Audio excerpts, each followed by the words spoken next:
weapon over there that they were using, that was a state that it's Speculation. Torah on page 180. the FBI arrested. Hey, all you guys are on tape. Whatever you say will be held against you. You're on tape. Okay, 180.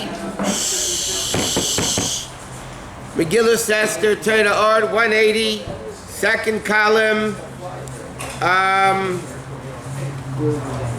Okay.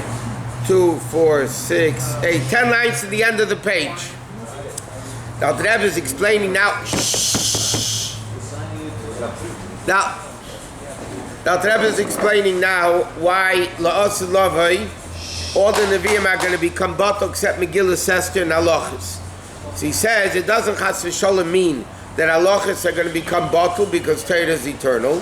What it means is all the Yom Tevim, the revelation of Elokus, of the Yom Tevim compared to the Gili of Mashiach is going to be like the ray of the sun in the sun, or like a candle during the daylight, which is basically doesn't do anything. But Purim, which is Estim and Atayrim Minayin Anechi Hasted Aster Bane Bayemahu, a level of concealment. And that's going to turn into not only one time Zeh, but twice Zeh. So therefore, because the Helam is greater, it comes from a higher place, and therefore the Gilu is much greater. And then he says the same thing that's not going to be batal is also the level of halachas. Shein bechinas Mordechai. Mordechai is the level of, it says Esther won't become batal and halachas won't become batal. So he explained Esther because of the concept of Anechi Haskir Aster Panai, and Mordechai is the level of halachas. Because the Gemara asks, where do we find Mordechai mentioned in the Torah? And it says Mordechai in Parshas Kisisa, when it speaks about the spices, it says Mordechai, and Targum says Mirodachya. Mirodachya is Mordechai. Now, what does Mirodachya mean? Pirish Mirodachya. Miridish b'makom tahor. Mirodachya means Mirirus, mar, in the place of purity. Hainu, halacha, shein dvar havaya, halacha, dvar havaya zu halacha, which is shosh shemekein mechach me'ilah. Hamlobesh is bechinas mirirus. What is halacha? Halacha deals with the physical objects of the world, right? How to keep halacha. Halacha is the physical world. There's no halacha in Gan Eden. Halacha is the way, the physical paper, physical leather, wool, whatever it is. So Mirodachya means the level of Elokus, which comes into bitterness, so to speak. What does Nebuch Torah have to come into? Into the physical objects of the world, to tell us how to do it. Shu Gashmi is Gasas Elam, which is the coarseness of Elam Hazeh. Ketrum is Samaisis. And he says not only that, it comes even into lower. Torah speaks about Devarim Tameim, Kamei Shkotzim and Mushroom, like bugs and creepy things, that the Torah says stay away from them. When the ladies used to clean their basar, that's called Dachia. In Persian, it's called Dachia. Dachia, actually, he says, it purifies. So they probably, whatever. These are two of the ingredients of the 11 spices? Mardura, no, it's not one of the 11 spices. Kachosam, Mardura, it's part of it, yeah. One of them or two? One of them. Like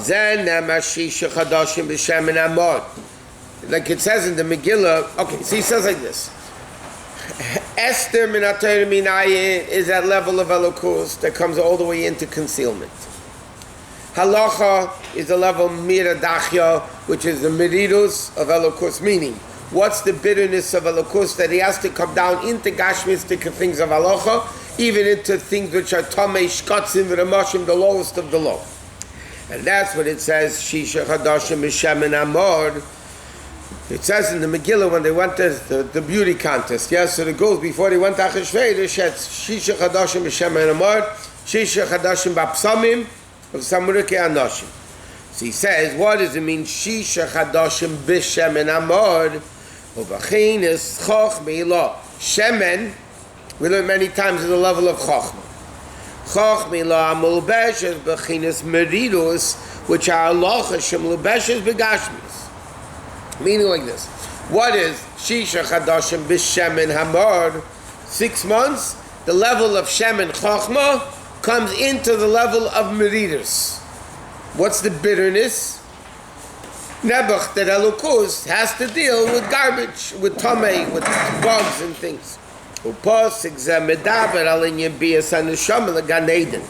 That refers to the neshama coming into Gan Eden, which has to be b'shemen amor, meaning like this.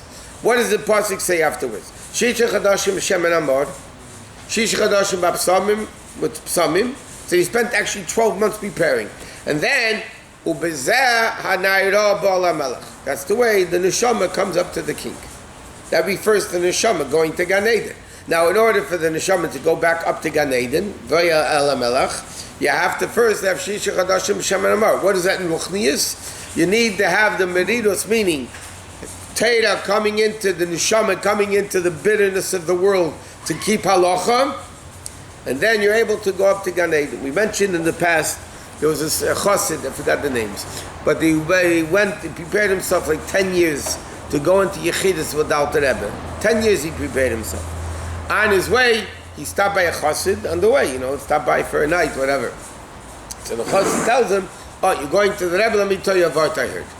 That Shisha Chadashim B'Shemen Amor, you need to, before you go to a Rebbe, you need to spend 6 months with the level of Meridus, in bitterness, which basically Sumera, and you need to Shisha Chadashim B'Psamim of Samruke Anoshim, you need to have Aseitei, Ubezeh Hanayra B'Al Melech, then you're able to go into the Rebbe. So the Chassid stayed there another 12 months, never for a host. He stayed there another 12 months in his house, preparing another year to go into the Rebbe. So he says, as Chazal say, in other words, both points what the Rebbe is saying is, in order to come to a Gilui of Elokus that doesn't become bottled in the revelation of Mashiach, you need dafka the level of Hester, you need the level of Meridos, meaning the bitterness of the neshama coming into a guf, the bitterness of Torah having to come into halachas of Tomei and Toma and Shatzim and all that. So therefore, that Gilui is so great that even when Mashiach comes, it's not going to become bottled. That Gilui will still exist as a Gilui. All the other Giluyim, not that they, God forbid, cease to exist. They'll be. But compared to the Gilui of Mashiach, it's not going to be anything. It's like we said, the ray of the sun and the sun. Is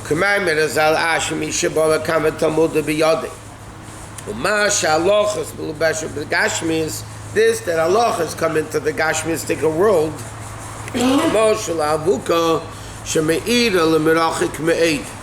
Yeah, it's like the torch that shines very far away. It's a big fire. The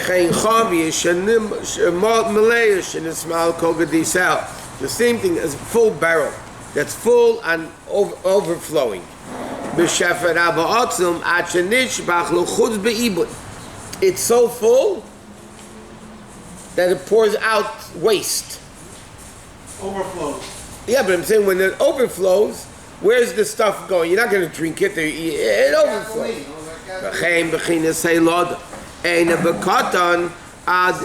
Therefore also, the ability to give birth doesn't exist in a katan until he becomes an adult. A katan ain't a male, the Gemara says. A katan normally can't give birth. And then he gets the level of meichen. Then, therefore, the same thing with halacha. Let's finish the point. Or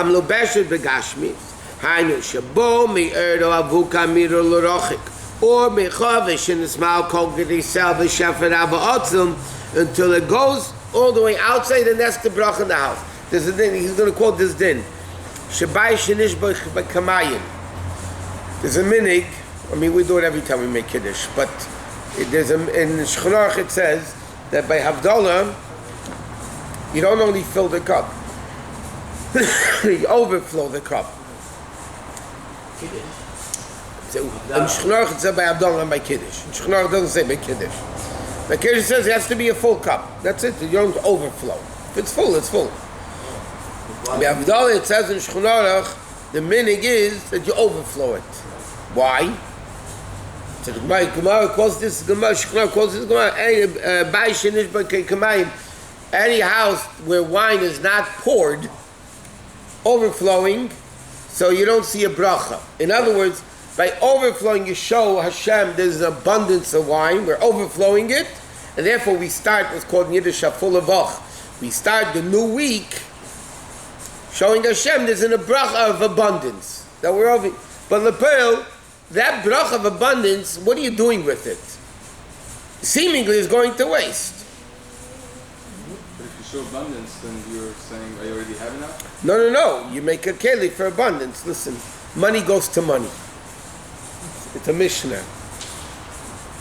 The Mishnah says the rich get richer and the poor get poorer. It's a Mishnah. The Mishnah says by Bikurim, Mishnah Bikurim says that the poor people they didn't have money. So when he brought Bikurim, they bought it with the basket, the cheap basket, the straw basket. And that the Kohen kept. And the rich people brought it in silver kalim. And that the Kohen gave back. So Mara said basically the poor man now he's losing Bikurim, he's losing his keli. And the rich man gets it back. So it says the rich get richer and the poor get poorer. I mean, this is a fact. Money goes to money. So when the Eibishter sees that there's abundance in the house, the Eibishter gives a bracha. He shows that your attitude is abundant. You make a keli for abundance. Hashem gives you abundance. This whole flow from the top of the page, the first 3 lines. First it says overflowing, then it says... Well, he's not done yet. Void, he's not done yet. Let's see what he says.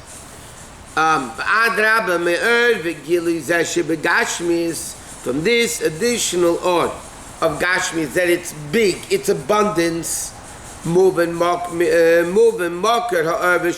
which is our level of Avuka G'dayla. Okay? Now, meaning like this. The fact that halachas comes into Gashmis, he says, or is the fact of similar to an Avuka, that it becomes revealed in a much further place.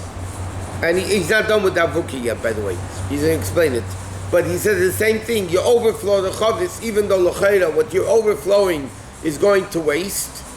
Meaning, when Elokus comes down into waste, into Gashmistic world, Tamei, Tahar, all that, Shkotzim and Mashim, that shows a brach of abundance.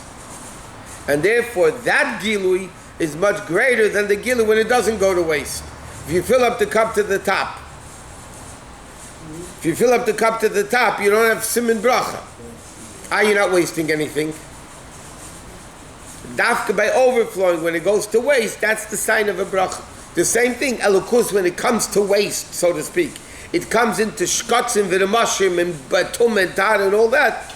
That is the ultimate blessing that's coming from a higher bracha of Elokus than without it. And therefore, halacha, because it comes into real Gashmias. Torah is, even when you learn Torah, you learn Hilchas Tefillin, but it's not as Gashmias as putting on Tefillin. It's the halacha. The halacha deals with no hypothetical. The halacha deals how to put on tefillin, physically putting on tefillin. So that comes down lower, and therefore it comes from a higher place. Then the chachma comes into a katan, that the katan doesn't have. Correct. Katan cannot give birth until he has this level of additional stuff. 1 second. Hagam shima yamad kanerbim kaimei. He says like this. So when you light an avuka, it shines even far away. Even though if you lit a candle in that distant place, it would be more light than the torch which comes from far away.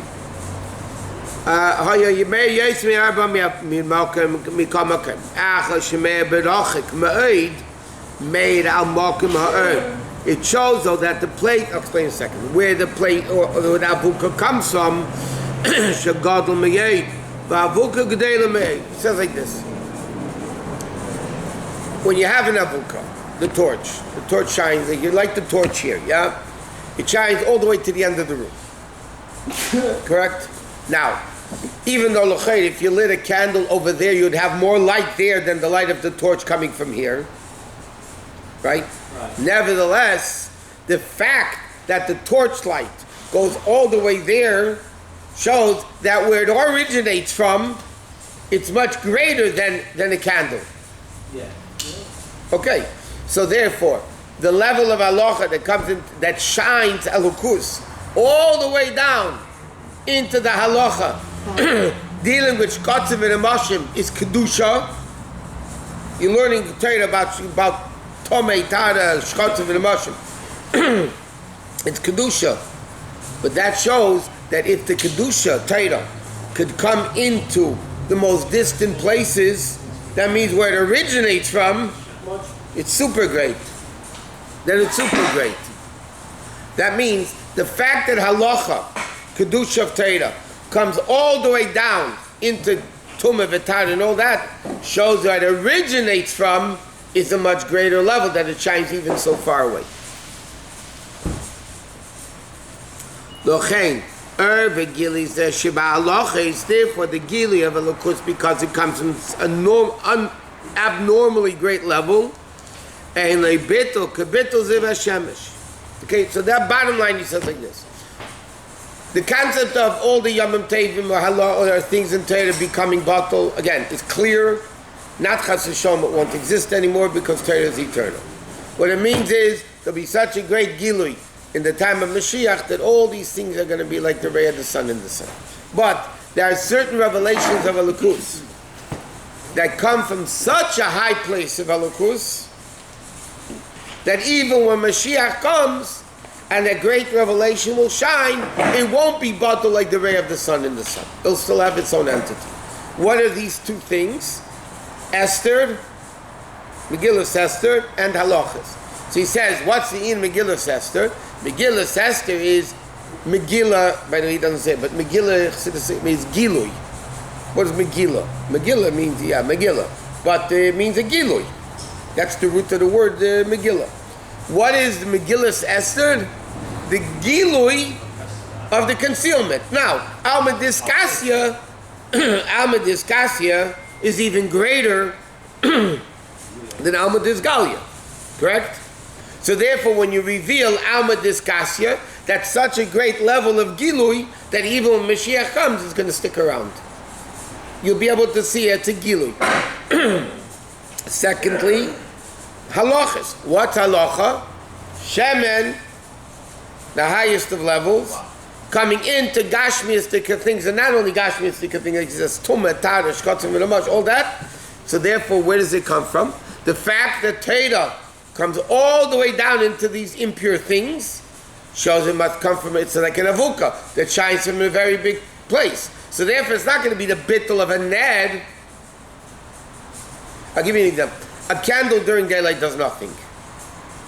A torch, daytime, you still see it. It's still, you light a fire, you see it. Not like a candle that the light of the candle is worthless. The light of the avukah is something. And therefore, it's two things, Esther and halachas, because both come from a super great level.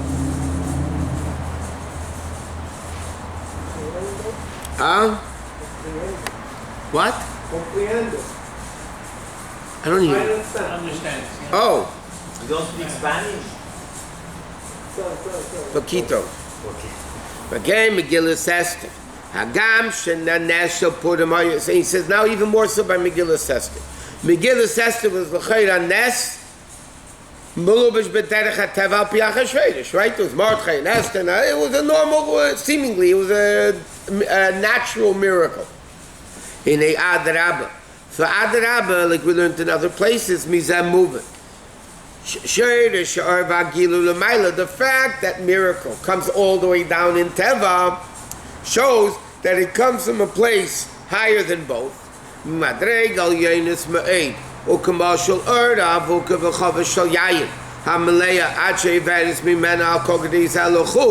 It goes over, meaning, again, it overflows to waste, but it comes because of it overflowing. Because it's overflowing, it comes all the way down into waste. In other words, like this, based on what we learned in a lot of places in Chassidus, I remember which class I mentioned. There is Nes and there's Teva. Oh, I didn't mention it. I mentioned yesterday in the women's class. There's Od, Choshech, Nes, Teva. Ruchni is Gashmias. Now, these are all opposites, right? Ruchni is Gashmias, Eish Mayim, Nes, Teva, Ruchni is Gashmias. They're all opposites. Therefore, by natural definition, mathematical definition, they cannot coexist. They can't. Fire and water cannot coexist. Either one, Ruchnis and Gashmis cannot coexist. Miracle and nature cannot, they're all opposites. L'moshel, by Kriyas Yamsuf, when Hashem split the sea, it wasn't a nest in nature. The miracle of Kriyas Yamsuf, it broke nature. Nature is to flow, the water, and now the miracle of Kriyas Yamsuf came and broke nature. It didn't coexist with nature, it broke nature. Most miracles break nature. Why does it break nature? Because nature miracle cannot coexist. They're two opposites. Light and dark cannot coexist. You bring a light into a dark room, it's not that darkness and light are coexisting. Darkness is dispelled. Darkness is driven away. You take away the light, darkness comes back. But coexisting is impossible, because opposites cannot coexist. When can opposites not coexist? When they're already defined in their separate entity. When light is light and darkness is darkness, when they're defined, then they cannot coexist. Ruchnis and Gashmi, when Ruchnis is Ruchnis. But what happens if you have a level which is above both? Like we said, Hashem is not Ruchnis, Hashem is not Gashmis, right? Because if he's Ruchnis, you're limiting him. That he's Ruchnis, not Gashmis. Secondly, if he's Ruchnis, how can he make Gashmis? He can't make what you're not. So obviously we must say, whether we understand it or not doesn't matter, because we can't understand it anyway. But we must say that Hashem is above both. If Hashem is odd, then he cannot create Cheshech. And if he's Cheshech, he cannot create odd. How can Hashem make odd and Cheshech? Because he's not odd, he's not Cheshech, he's above both. In that level, odd and Cheshech are equal. They're not opposites yet. Eish and Mayim, Eish is Shalom b'mreimov, Michal and Gavriel, Mayim and Eish. So how can they wish to make peace? Because in Inyan, he's above both. And therefore, because he's above both, not only can he make both, but he can make both coexist. In other words, no matter how advanced science gets, they will never be able to create life. Because creating life means connecting Ruchnis and Gashmis. That is an impossibility that will never happen. They can clone, they can take a cell which is existing, you can take one candle, you can burn down the world. You can light 1,000,000 candles. But that original cell, the original source of life, they cannot never be able to create, because you can't combine two opposites. The Eibishter, Hashem, which is above both, does both. Therefore, when Hashem by Purim made a Nes in Teva, he meaning Nes and Teva coexisted, which by nature can't. That means, what level of Elokus was this? It was revealed a level of Elokus that is so great. In that level of Elokus, Nes and Teva are the same thing. So therefore, Chassidus explains, a Nes in Teva, even though seemingly it's lower than a miracle of not in Teva, L'cheira, Purim, with Achashverosh and Esther and Mordechai, and the whole thing is his wife, seemingly is a lower miracle than Kriyas Yamsuf. Kriyas Yamsuf, whoa, water stop flowing, it doesn't happen. But Chassidus explains, no. Miracles out of nature means miracle is stronger than nature, so it broke it. I can break you, but that's not as great as making peace with you, coexisting. If I'm stronger than you, I can beat you up, big deal. So I'm stronger than you, I'll beat you up. Big deal. Or is stronger than Cheshech, so therefore our portion is Reichah. What's the big deal? Okay, he's a bully, so to speak. and therefore you can push him away. You're talking about to coexist, that you have to tap into something greater than both. So therefore the Rebbe explains, why is Purim not going to be bottled? Because Purim comes from a level of Elokus, like he said, Hester, the concealment level of Elokus, which is super great, Alma Diskasya. Here the Rebbe is explaining another point to it. Because it's a nest which is in Teva, that means it comes from a place which is above both. So that level will not become bottled when Mashiach comes. As great as the Gila Mashiach will be, this is going to be, it's also great, and therefore it's not going to be diminished. What about the body where the neshama? Oh, so 1 second. Let's take it a step further. We do create ruchnis and gashmis together. We take a gashmis, take a piece of paper, and you make trade out of it. So we make it ruchnis. Yeah. So how could we do such a thing? That is because of one reason. There was something called Matan Torah, and Hashem said, I am breaking the decree of Ruchnis and Gashmis. It wasn't time a decree Ruchnis and Gashmis. They can't coexist because they're opposites. Shemayim is Shemayim Lashem, or it's L'Salam V'Ne'odam. You can't mix. Matan Torah broke that barrier. So Matan Torah said, Hashem said, I am going to combine Ruchnis and Gashmis together. That's the whole ufta of Matan Torah. Not Stam, don't steal. What's the Chiddush of Matan Torah? That Gashmis, the world became holy. Now, how can the Eibishter do that? Because he's above both. So what happened in Matan Torah? That every single Jew is present at Matan Torah, like says because Rabbi Lozer. Because at Matan Torah, Hashem gave the strength and the ability, which is not normal, for every Jew that you do a mitzvah. We have that koyach of Matan Torah from the essence of Hashem, like the expression in the Rebbe Rashab, Kol ha-mitzvahs misyachsim elo atzmos. All mitzvahs become identified with the essence of Hashem, and therefore we, only by mitzvahs, because Hashem said so, and therefore He's making this happen, we can combine Ruchnis and Gashmis. Besides that, it cannot exist. And the only reason we exist now is because, why do we do that now? Because the Eibishter put in us a neshama, which is Ruchnius, a body, which is Gashmius. The Eibishter joined the two together. So therefore, we have the ability in Torah mitzvahs, and only Torah mitzvahs, to make the world holy. I mean, could you say that the body of the Jew, because it's pieced together, Ruchnin and Gashmis, is higher than miracle? Yeah. Because we're in peace. Yeah. Hopefully. That's why the Alter Rebbe explains the guf is atav v'chartanu is not under the neshama because it's a different neshama than a guy. The Alter Rebbe says in Tanya, what's atav v'chartanu?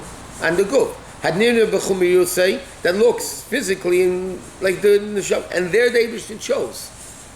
That means again the body of the Jew comes from the level of bechira atzmis, not seichel, not tainug, bechira. Okay, it's too for now. What? Chanukah wasn't done.